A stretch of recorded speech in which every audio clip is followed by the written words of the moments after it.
ইহা আহমেদ অলি।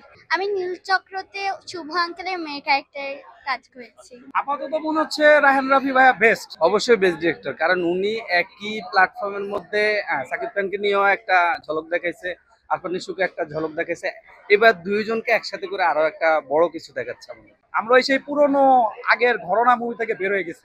আসলে পরিবারকে নিয়ে এসেছি তো, ওদের সিলেকশনে তাণ্ডবটা দেখতে আসা, এবং আমার মনে হয় এই জেনারেশন সাকিব খানকে পছন্দ করে, না করলে আসলে ওদের এই তাণ্ডবকে সিলেক্ট করার কথা না। আমি সেটাই আসলে ভেবে নিব। আর ছবিটা যতটুকু রিভিউ শুনেছি খুব ভালো, নিশো ভাই, সাকিব ভাই, সিয়াম সবাই ভালো করবে আশা করি। বরবাদটা যেরকম হয়েছে, তো বরবাদটা দেখে মনে হচ্ছে যে আরো দু একবার দেখি, কিন্তু তাণ্ডবটা দেখা মনে হয় না যে আরেকবার দেখা, মানে এত হাইপ যে তুলছে তাণ্ডব নিয়ে, এরকম হাইপ আসলে আমার মনে হয় না যে তাণ্ডব আরেকবার দেখি। কিন্তু ইনসাফ যেটা ভাইরাল হয়েছে, তো এটা মনে হচ্ছে যে আরেকবার দেখা যায় ফ্যামিলি নিয়ে। একবার আমি দেখছি, আরেকবার দেখতেছি।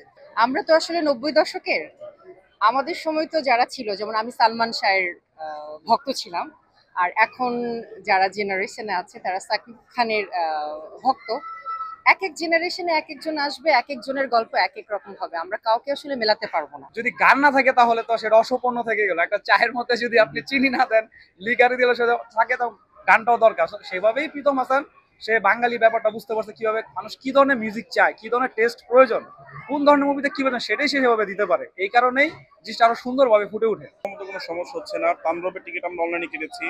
এখন তো সব অনলাইনের যুগ, আমি ঘরে বসে তো অনলাইনে টিকিট কাটতে পারি। শুধু শুধু কষ্ট করে এখানে এসে নিজেও হয়রানি হচ্ছে, ফ্যামিলির মানুষদেরকে হয়রানি করতে পারে, হয়রানি হচ্ছে। ভালো স্টোরি হলে অবশ্যই মানুষ আসবে। আর এখন দিনে দিনে যুগ চেঞ্জ হয়ে গেছে। আগে দেখা যাচ্ছে যে ভালো লাগছে একটা গান চলে আসছে, এখন কিন্তু ওই দিন নাই। এখন ভালো স্টোরি লাগবে, আর অ্যাকশন মুভিও লাগবে। চেঞ্জ হচ্ছে, জেনারেশন চেঞ্জ হয়েছে। এই মুভি নিয়ে প্রত্যাশা সবচেয়ে প্রথম এটাই থাকবে যে বাংলা মুভি এগিয়ে যাচ্ছে। এটা আমাদের ফিল্ম ইন্ডাস্ট্রির জন্য অনেক ভালো, বেটার হবে। যে বলে যে 100 কোটির একটা মাইল ফলক, তো এটা আশা করি এটা থেকেই শুরু হবে বাংলাদেশের 100 কোটির মাইল ফলক।